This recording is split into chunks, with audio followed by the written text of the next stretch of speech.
Boa noite, pessoal, tudo bem? Como é que vocês estão? Gente, como é bom a gente se reunir mais um domingo. Eu sei que o tempo não tá tão agradável assim, além daquilo que vem acontecido nas últimas semanas. Esse final de semana aqui choveu muito, mas que bom ter todos aqui, todos em segurança. A gente podendo ter esse privilégio de a gente se reunir, louvar a Deus, aprender mais sobre quem Ele é. É sempre um privilégio. Gente, que tempos difíceis nós temos vivido. Nós temos vivido tempos que não são muito agradáveis da gente passar por eles, muito menos da gente saber de notícias daquilo que acontece. E embora nos ajude muito, vendo notícias atrás de notícias, catástrofes atrás de catástrofes, faz com que nosso coração esteja pesado nesses últimos dias. Isso pelo menos tem acontecido comigo. Eu imagino que com vocês também, vendo tudo isso, Talvez poucos de nós aqui foram atingidos diretamente pelas catástrofes que têm acontecido, desmoronamentos ou enchentes, Algumas coisas que têm acontecido aqui no Rio Grande do Sul. Porém, de alguma forma ou de outra, todos nós aqui estamos sendo impactados, De alguma forma ou de outra, seja por falta de água, falta de luz, até mesmo comida, Às vezes aqui a gente não foi tão atingido, mas outras cidades principalmente foi bem mais drástico a situação, Acabamos até sendo impactados por histórias tristes de famílias que muitas pessoas morreram, muitas pessoas perderam tudo, A gente olha para tudo isso e tenta achar resposta, A gente quer resposta para tudo isso. Mas ao mesmo tempo nós temos visto uma motivação de pessoas ajudando outras, que é algo que eu nunca vi acontecer, pelo menos aqui no Brasil. A gente vê pessoas de outros estados se mobilizando, mandando carreta para cá, fazendo algo gigante, E a gente tem passado por esse tempo, mas ao mesmo tempo a gente tem visto Deus agindo através dos seus filhos e até mesmo daqueles que não conhecem a Deus. Tem usado para que pessoas sejam salvas, para que pessoas sejam resgatadas, sejam supridas. Porém, nesse turbilhão de coisas que a gente tem passado nesses últimos tempos, nesses últimos dias, No meio de tudo isso a gente tem uma data muito especial. É uma data que a gente celebra a vida das pessoas pelas quais Deus usou para que a gente pudesse viver, para que a gente pudesse vir a existir. E hoje é um dia muito especial, é o dia que a gente celebra o Dia das Mães.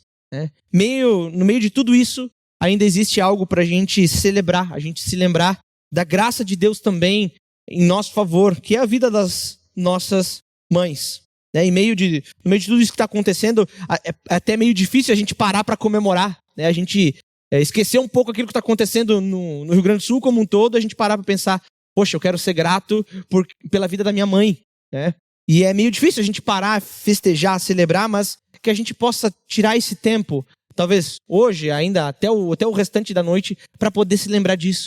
Agradecer a Deus por pessoas que Ele coloca nas nossas vidas, como as nossas mães. E o meu convite nessa noite é para que todos nós, como igreja, como corpo de Cristo, nós possamos olhar além das circunstâncias transitórias dessa vida, além das dificuldades que temos passado e olharmos para aquele que é eterno, aquele que é Senhor sobre todas as coisas, aquele que de eternidade a eternidade é Deus. E que graças a Ele nos trouxe ao mundo através de uma mãe. Então que a gente possa olhar para isso, vendo a graça de Deus no meio de todo esse turbilhão de coisas que tem acontecido. E para isso eu queria convidar vocês a acompanharem uma história na Bíblia que conta a respeito sobre a vida de uma mãe, sobre uma mulher, uma viúva, que em meio às dificuldades buscou a Deus, buscou socorro em Deus. E eu queria convidar vocês a abrirem a Bíblia em 2 Reis, capítulo 4. 2 Reis 4, do 1 ao 7. E diz assim: certo dia, a mulher de um dos discípulos dos profetas foi falar a Eliseu: teu servo, meu marido, morreu, e tu sabes que ele temia ao Senhor. Mas agora veio um credor que está querendo levar os meus 2 filhos como escravos. Eliseu perguntou-lhe: como posso ajudá-la? Diga-me o que você tem em casa. E ela respondeu: tua serva não tem nada além de uma vasilha de azeite. Então disse Eliseu: vá pedir emprestadas vasilhas a todos os vizinhos, mas peça muitas. Depois entre em casa com os seus filhos e feche a porta. Derrame daquele azeite em cada vasilha e vá separando as que forem enchendo. Depois disso ela foi embora. fechou-se em casa com seus filhos e começou a encher as vasilhas que eles lhe traziam. Quando todas as vasilhas estavam cheias, ela disse a um dos filhos: "Traga-me mais uma." Mas ele respondeu: "Já acabaram." Então o azeite parou de correr. Ela foi e contou tudo ao homem de Deus, que lhe disse: "Vá, venda o azeite e pague suas dívidas, e você e seus filhos ainda poderão viver do que sobrar." Senhor nosso Deus, que o Senhor nos ensine nessa noite, Pai, que a Tua palavra entre no nosso coração, Pai, nos quebre, nos quebrante, e para que possamos olhar para o Senhor e ser transformados pela Tua palavra, pelo Teu Evangelho. Deus, que o Senhor seja o centro das nossas vidas, Pai, que ao olharmos para a Tua palavra, Pai, possamos olhar para quem o Senhor é, possamos ser mais parecidos contigo, porque esse é o propósito pelo qual nós fomos criados. Que o Senhor seja honrado, que o Senhor seja glorificado em tudo. É nisso que nós pedimos em nome de Cristo Jesus, nosso Senhor e Salvador. Amém. Bom, gente, essa história que nós acabamos de ler é uma história muito conhecida. É daquelas histórias curtas, poxa, a gente tem aqui 7 versículos, mas é uma daquelas histórias que certamente muitos de nós já ouviu, né? É uma história que se conta muito e que a gente ouve recorrentemente em algum lugar, né? Estamos aqui falando da história de uma mulher simples, né? Uma mulher que era mãe e que, ao que tudo indica, ela é viúva há pouco tempo, né? Ela diz ali que o marido dela morreu, né? Ela está contando a Eliseu, mas o que dá a entender nesse texto é que ela se tornou viúva há pouco tempo, tanto que ela foi informar Eliseu, dizendo: "Olha, o meu marido, o servo, ele era servo do Senhor, ele morreu." Então ela foi avisar Eliseu também, né? Então a gente consegue ver a história de uma mulher simples com seus filhos, contando algo para Eliseu, né, sobre aquilo que tinha acontecido. E a gente vê aqui que a pessoa principal dessa história, a personagem principal dessa história, é exatamente essa mulher, essa viúva, né, que é o personagem principal dessa história. Só que a gente ainda vê outras pessoas que, às vezes, como são só 7 versículos, elas são mencionadas rapidamente. E a gente, né, quando a gente para olhar, fala: "Ó, tem mais coisas aqui que é importante. Não somente a vida dessa mulher." E a gente pode ver que nós temos outra pessoa muito importante nessa história toda, que é Eliseu. Eliseu, que no versículo 7 ele é chamado de o homem de Deus, né? Ele é o profeta daquele tempo. E que recentemente também havia substituído Elias, alguém que era um profeta e que fazia atos grandiosos no povo de Israel, né? Então a gente vê a mulher, a gente vê mencionando Elias. A gente pode dizer também que nessa história a gente tem ali aquele marido que recém morreu, porque ele também é citado, né? E ele é mencionado como, descrito, né, como um discípulo dos profetas e alguém que temia o Senhor. Logo no primeiro versículo a gente vê isso, né? Então a gente tem a esposa, né, a viúva, a mãe, né? Nós vemos Elias, nós vemos esse marido. Nós também temos mencionado 2 filhos ali, 2 filhos dessa mulher. E outro fator muito importante, que tem uma relevância, é que provavelmente esses 2 filhos eram muito pequenos. Eles eram crianças ou, no máximo, adolescentes, né? Eles não se sustentavam, não eram responsáveis por si mesmos, né? Não conseguiu nem se sustentar e muito menos sustentar a sua família, a sua mãe, né? Então, aqui começa a ganhar outras cores essa história, né? Porque a gente começa a se situar ali naquela situação e olha, uma mãe que com um marido que recém morreu e aí tem 2 filhos pequenos, né? É uma situação que vai ficando cada vez mais drástica, parece, né? E a gente vê que as coisas parece que vão piorando logo no primeiro versículo, porque ela ainda cita uma outra pessoa, um credor. A gente não sabe quem que é esse credor, mas é alguém que veio cobrar essa mulher de alguma dívida que existia, né? Esse credor veio cobrar e essa mulher, ela não tinha recursos para pagar essa dívida. Então a situação, vejam que ela vai ganhando graus cada vez mais densos e cada vez mais drásticos aí, né? Essa mulher, ela não tinha recursos cumprir com essa dívida, tanto que esse credor ele está pedindo os seus filhos como escravos. Ele está pedindo, exigindo que eles sejam seus escravos. E até um ponto muito importante também para a gente entender o contexto de tudo isso é justamente o termo, a palavra escravidão. Porque quando a gente fala de escravidão, nesse contexto aqui, a gente não está falando de escravidão como a gente teve no século XVIII e XIX. Aqui no Brasil, por exemplo, né? Não é o mesmo tipo de escravidão. Naquele tempo era muito comum que pessoas que não tinham como pagar suas dívidas, elas mesmas se oferecessem como escravos para pagar sua dívida. Então elas ficavam como escravas durante um tempo, depois elas eram libertadas e a dívida estava quitada.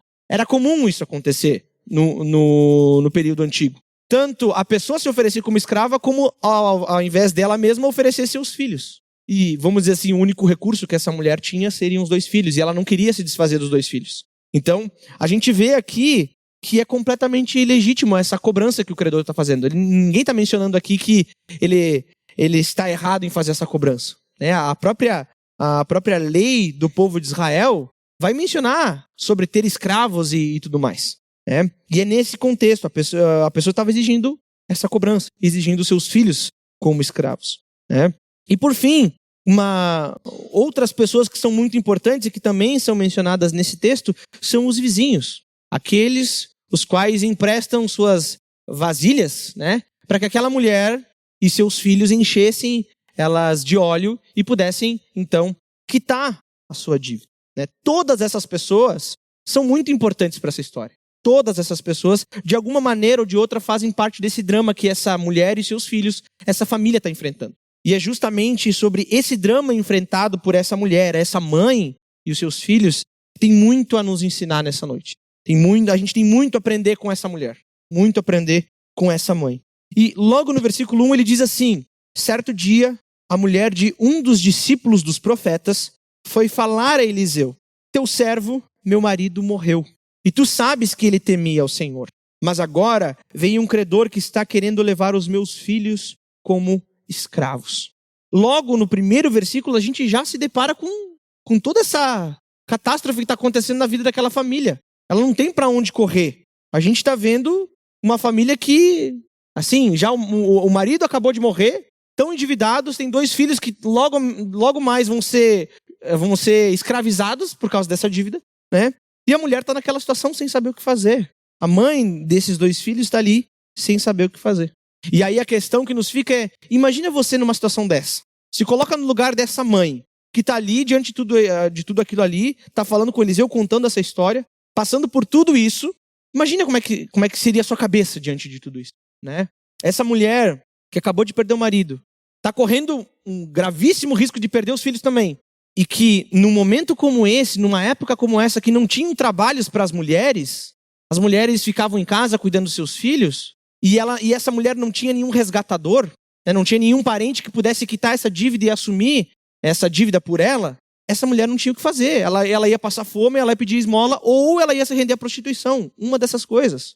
Então, além de tudo aquilo que está acontecendo na família, tem uma coisa que vai restar para ela também. Então, a situação é muito complicada, gente. Essa mãe aqui está numa encruzilhada e ela parece que qualquer via que ela tomar vai dar errado, vai ser ruim. Se coloque no lugar dessa mulher. Porém, além de nos apresentar uma história muito triste, esse primeiro versículo, de nos contar tudo aquilo que está acontecendo, o panorama de tudo isso, a gente pode olhar para essa situação e a gente vê como essa mulher ela tem sabedoria frente a essa situação difícil. Porque a reação dela frente a esse problema, frente a tudo que está acontecendo, é buscar a Deus. Ela vai em direção a Eliseu e diz: Eliseu, eu não sei o que fazer. E aí Eliseu, aqui a gente tem que entender que Eliseu está ocupando uma posição de profeta. E a palavra profeta, no Antigo Testamento e até hoje, ela remete à ideia de boca de Deus. Profeta, o significado da palavra profeta é boca de Deus. Então, quando o profeta está lá na frente do povo e ele fala: assim diz o Senhor, ele está replicando aquilo que Deus está mandando ele dizer. O profeta tem essa função, falar aquilo que Deus quer que ele fale. E olha que interessante, em meio a todo esse caos que essa mulher está vivendo, ela vai em direção ao profeta e ela quer saber o que o profeta tem a dizer. Ela quer saber o que Deus tem a dizer em meio a tudo isso que ela está sofrendo. Diante de todo esse cenário devastador, a reação dela, diante dessa dificuldade, é buscar a Deus. É olhar para esse Deus e buscar conforto, buscar refúgio. Essa mulher, essa mãe busca auxílio, ela busca respostas, ela busca ajuda de Deus. E ela não busca forças em si mesma, mas em Deus. Ela busca isso ouvindo do profeta aquilo que ela precisaria viver. Essa mulher, logo na sua primeira conversa com Eliseu, ela demonstra que ela é incapaz de sanar o problema. Ela diz: eu não sei o que fazer, eu sou incapaz, eu não consigo. ao mesmo tempo ela demonstra que ela sabe onde ela vai buscar refúgio, onde é a sua segurança, onde é a sua fortaleza. Ela não sabe o que fazer, mas ela sabe onde buscar. E isso é muito importante. Ela não está buscando resolver o problema, ela busca quem pode resolver o problema. E ela sabe que é Deus. E aqui nós nos deparamos com o primeiro exemplo dessa mulher, dessa mãe, que independente das circunstâncias, ela busca a Deus. Deus é o seu refúgio e a sua fortaleza. E a gente pode dizer para nós que, independente das circunstâncias que nós estamos passando, assim como essa mulher, seguindo o exemplo dela, nós devemos buscar a Deus. Ele deve ser o nosso refúgio e a nossa fortaleza. Mesmo que tudo esteja acabando, mesmo que a nossa família esteja se desmembrando, ela está buscando a Deus. Ela não quer resolver, ela busca a Deus para que Deus faça algo. E esse é o primeiro ponto que a gente pode dizer aqui, o primeiro exemplo dessa mulher, dessa mãe, que nos mostra como nós devemos viver também. E se no primeiro versículo a gente se depara com esse drama, com tudo aquilo que está acontecendo com essa família, quando a gente segue o texto, a gente vai se deparar com o plano de Deus para suprir e para sustentar essa família. Olha o que diz do versículo 2 até o versículo 5. Vai dizer assim: Eliseu perguntou-lhe: como posso ajudá-la? Diga-me o que você tem em casa. E ela respondeu: tua serva não tem nada, além de uma vasilha de azeite. Então disse Eliseu: vá pedir emprestadas vasilhas a todos os vizinhos. E aqui algo muito importante: mas peça muitas. Peça muitas. Depois entre em casa com os seus filhos e feche a porta. Derrame daquele azeite em cada vasilha e vá separando as que forem enchendo. Depois disso, ela foi embora, fechou-se em casa com seus filhos e começou a encher as vasilhas que eles lhe traziam. Perceba que, embora essa mulher está buscando consolo e ajuda em Deus, ela tem algo nas palavras dela que demonstra um certo desespero, uma certa falta de esperança. Porque quando Eliseu pergunta: o que tu tem em casa? Ela vai falar: olha, eu não tenho nada, eu só tenho uma vasilha de azeite. Eu não posso fazer nada, já não tem mais chance, eu não tenho mais nada para fazer. Já está assim, não sabe mais o que fazer. Só que uma coisa muito interessante é que Eliseu encoraja essa mulher a confiar no Senhor e na força do seu poder. Porque ele diz assim: vá pedir emprestadas as vasilhas aos vizinhos, mas peça muitas. Olha, tu acha que tu não tem nada, então pede ajuda. E quando tu pedir ajuda para os outros, pede muito. Pede muito, confia. Não é para pedir 1, 2, 3, 10. É para pedir muitas. Não fica contando quantas. É para pedir. Pede ajuda. Confia. Em outras palavras, Eliseu está dizendo: sabe esse pouco que você tem? Sabe só essa vasilha de azeite que você tem? Confia no Senhor, porque através desse pouco tu vai ser sustentada. Tu vai ser suprida. Deus vai te sustentar com essa vasilha de azeite. Fica tranquila. Esse pouquinho vai ser o suficiente. Essa mãe, ela faz tudo que Eliseu pede para ela fazer. Ela parece que ela anotou numa lista de supermercado, sabe? Que tu bota lá tudo que tu precisa comprar no mercado e tu vai riscando um por um. Parece que essa mãe está fazendo tudo exatamente como se fosse uma lista de mercado. Pede as vasilhas emprestadas, mas pede muitas. Riscado, feito. Vai para casa, fecha a porta. Pega os teus filhos, anotado. Enche todas as vasilhas, anotado. Ela faz tudo. Ela não deixa nada para trás. Ela não faz pela metade, ela faz tudo. Como Eliseu mandou ela fazer. Eliseu está encorajando ela a justamente ter confiança que Deus pode prover muito mais do que ela pode imaginar. Ela buscou a Deus agora, ela buscou a Deus no início, ela quis ouvir do profeta, mas agora ela confia naquilo que o profeta mandou ela fazer. Então, além de buscar, eu sei onde que Deus está, eu sei onde está o meu refúgio, mas agora eu confio nesse Deus que falou: faça isso. Ela confia no Senhor, nas suas promessas, ela obedece às suas palavras, porque ela sabe que só Deus pode salvar ela e pode salvar os seus filhos. Só Deus pode fazer isso. Ela confia de fato. E aqui nós temos o segundo exemplo dessa mulher que pode ser e deve ser aplicado nas nossas vidas também, porque essas coisas podem parecer muito difíceis, porque ela talvez teve que pedir ajuda e para muitos de nós isso pode parecer humilhação, mas ela pediu ajuda. Ela fez tudo que Eliseu pediu. E a questão é que, independente de quão difícil pode ser aquilo que Deus peça pra gente, de quão estreito pode ser o caminho que a gente tem que andar, independente disso, nós devemos perseverar, nós devemos confiar em Deus, confiar nas palavras dele e obedecer às palavras dele. Ele tem que ser a nossa esperança e a nossa provisão, acima de tudo. E nós vemos aqui o exemplo de uma mãe que, frente a todas essas dificuldades, ela faz exatamente isso. Ela busca no caminho certo e ela confia no Deus que falou, faça isso que eu vou dar conta. Ela confiou naquele que prometeu. Ela confiou a sua provisão, as suas vidas, as suas dificuldades na mão daquele que é soberano sobre todas as coisas. E é muito interessante porque no final do versículo 5, e pegando o versículo 6 também, ela tem duas mensagens aqui, né? Ele chega no desfecho final, no ápice de toda essa história, no clímax de toda essa história. Porque milagrosamente, extraordinariamente, Deus traz ajuda, Deus traz amparo, Deus traz provisão para essa família, que está cercada por dificuldade, cercada por incertezas. Porque essa mulher não sabe se os filhos dela daqui a pouco vão ser levados como escravos. Ela não sabe como é que vai ser a situação dela daqui tantos dias. Mas ela confia em Deus. Ela depende de Deus. E aqui nós vemos Deus respondendo ao seu pedido de socorro. Isso aqui é o mais maravilhoso. Porque Deus responde às nossas orações. Isso a gente pode confiar, a gente pode ter esperança, porque Deus nos ouve. Ele sabe as nossas dificuldades. Ele sabe as tempestades que nós temos passado. Olha o que diz no versículo 5 e versículo 6. Depois disso, ela foi embora, fechou-se em casa com seus filhos e começou a encher as vasilhas que eles lhe traziam. Quando todas as vasilhas estavam cheias, ela disse a um dos filhos, traga-me mais uma. Mas ele respondeu, já acabaram. Então o azeite parou de correr. É muito interessante a forma com que Deus supre essa família. E o interessante é que até esse momento, Deus estava suprindo essa família de maneira ordinária, através dos recursos que eles tinham, do trabalho que eles tinham feito, dos pertences que eles tinham acumulado. Só que agora, Deus vai suprir eles de maneira extraordinária. O azeite começou a brotar de uma maneira que não é normal. E quantas vezes isso acontece nas nossas vidas?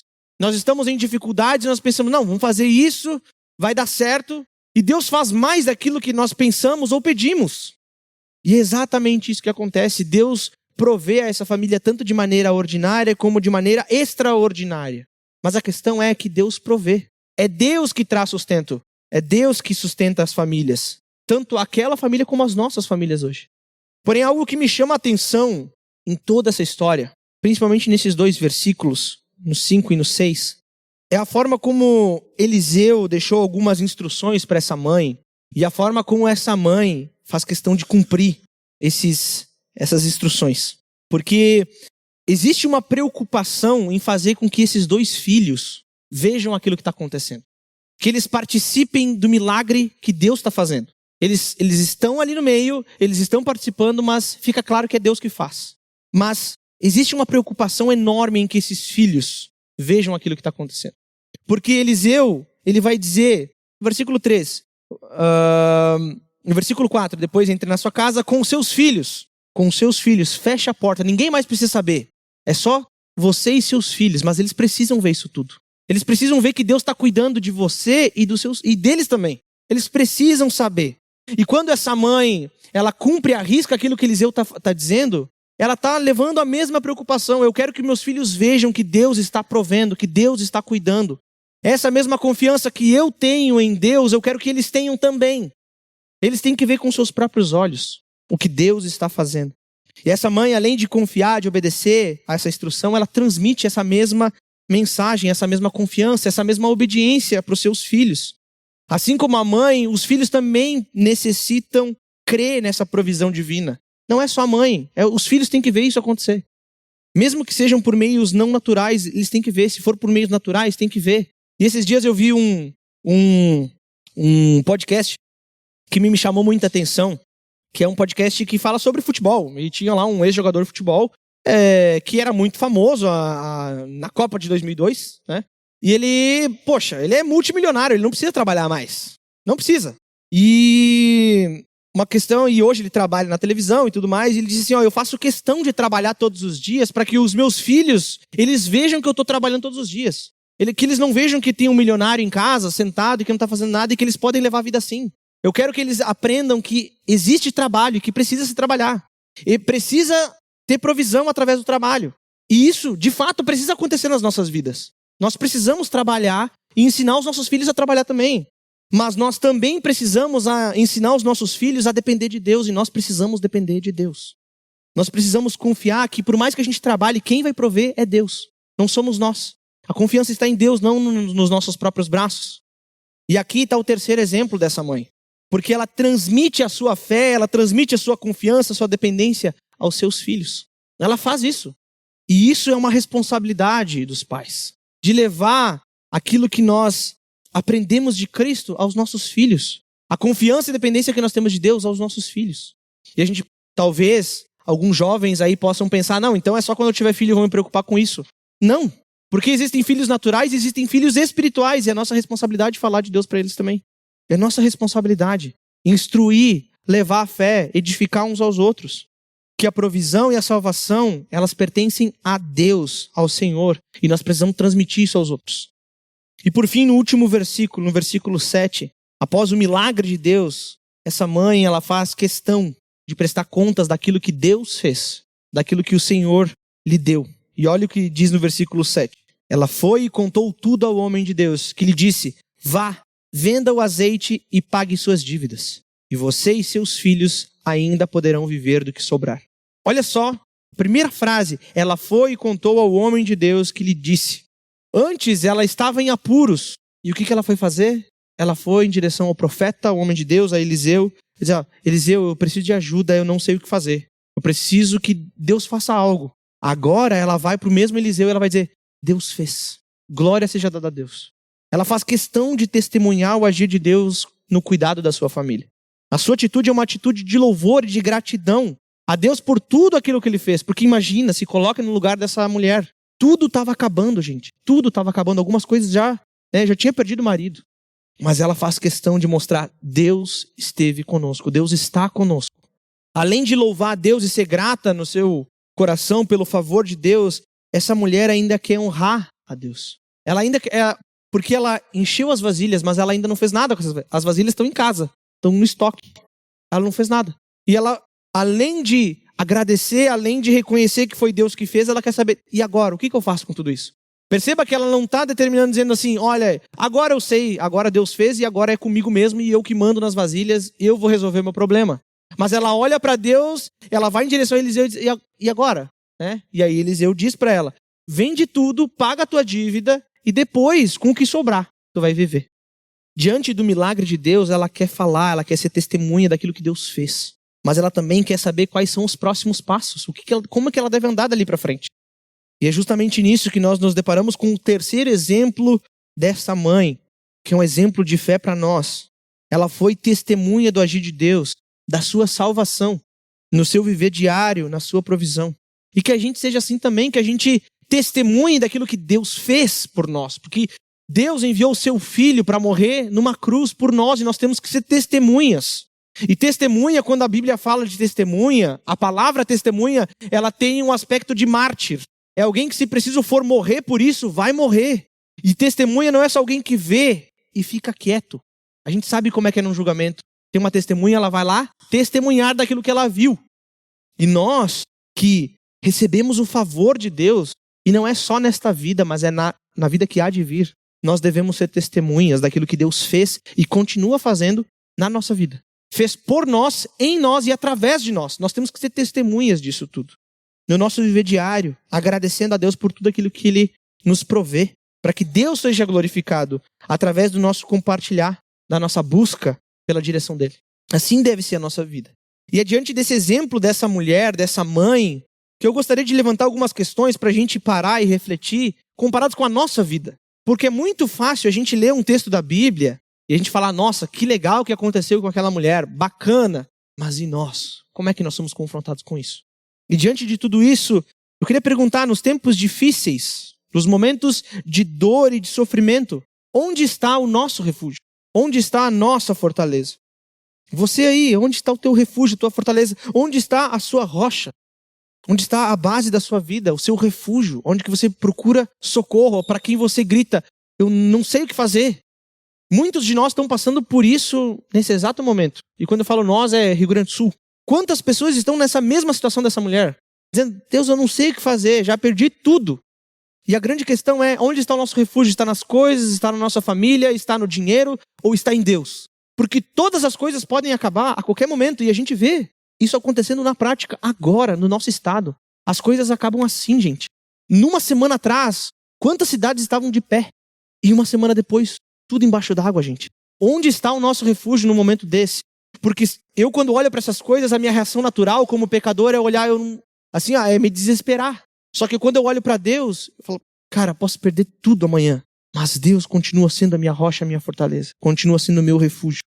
Onde está a nossa fortaleza e o nosso refúgio? Frente às dificuldades da vida, nós temos confiado e nós temos obedecido à instrução de Deus. Porque a gente vê nessa mãe que ela busca a Deus, mas além de buscar a Deus, ela confia naquilo que Ele fala. Ela obedece aquilo que Ele fala. Você tem agido coerentemente diante do Deus que atende às nossas orações, que ouve as nossas orações, que ouve as nossas súplicas. Nós temos confiado de fato. Deus fala, não, continue, persevere, confie. Nós temos confiado, a gente tem se desesperado, corrido atrás, para cima e para baixo, como se não houvesse amanhã. E talvez não haja, mas tudo bem. Nós estaremos na eternidade com Deus. Nós confiamos nesse Deus que é soberano sobre tudo. Diante do exemplo dessa mãe que faz questão de obedecer ao seu chamado, de levar essa mensagem aos seus filhos, de fazer com que os seus filhos vejam o agir de Deus, você tem transmitido a sua fé aos outros. E a gente pode falar no âmbito da família mesmo, na sua casa. Seus filhos ouvem da fé por você. Você discipula os seus filhos. E quando eu falo discipular, não é pegar um livrinho, gente. De novo, discipulado não é um livro. Discipulado é andar junto, é falar, é por lá, eu estou indo para lá em direção a Cristo. Discipulado é seguir a Cristo e ajudar outros a seguirem a Cristo. Nós temos feito isso dentro das nossas casas. Nós temos encorajado os nossos filhos acerca da soberania, provisão de Deus. Nós temos incentivado a participar do agir de Deus. Porque isso é muito importante também. Mas eu sigo a Deus, mas eu não quero servir na igreja. Eu quero só sentar lá, receber alguma mensagem espetacular no domingo, ouvir umas músicas fantásticas, o pessoal lá toca bem, canta bem. E é isso, só.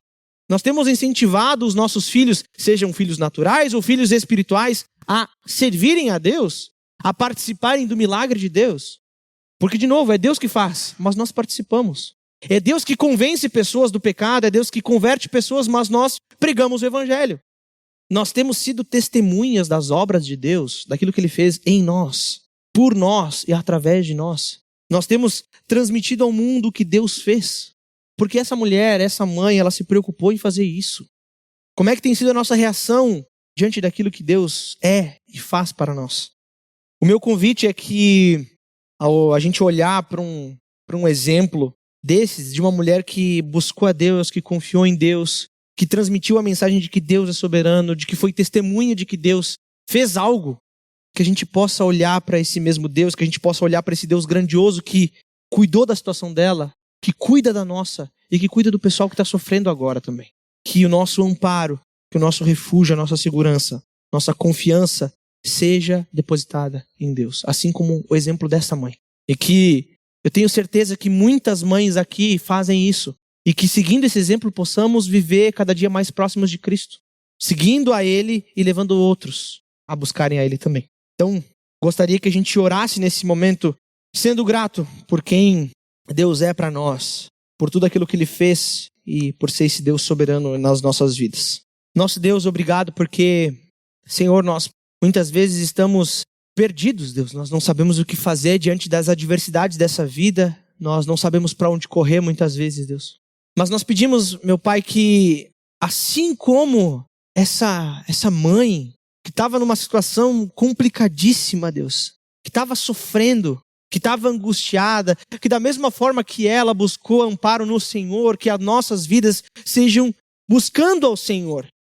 Deus, que Tu seja o nosso refúgio, a nossa fortaleza e que seja algo presente nas nossas vidas, que a gente não se esqueça disso, Deus, mas que quando vierem as adversidades a gente olhe para Ti acima de tudo. Que o Senhor não seja o último recurso, mas seja o primeiro e o único. Meu Deus, que as nossas vidas sejam vidas de extrema confiança e dependência de Ti, Deus. Nós vemos o exemplo dessa mãe dependendo. Ela sabe que ela não tem como reverter a situação, mas ela confia em Ti, Deus. E muitas vezes nós, por acharmos que a gente consegue reverter aquilo que está acontecendo, a gente quer confiar em nós mesmos. Mas nos ensina, Senhor, a confiar em Ti de todo o coração. com a nossa mente, Deus, com as nossas ações, que possamos obedecer a Ti, Deus, não simplesmente crer que o Senhor existe, mas obedecer aos Teus mandamentos. Meu Deus, que além disso possamos transmitir a Tua mensagem a outros, Deus, aos nossos filhos, sejam filhos naturais ou filhos na fé, que possamos transmitir a mensagem de que é o Senhor que provê, que é o Senhor que salva, porque somente a Ti pertence a salvação.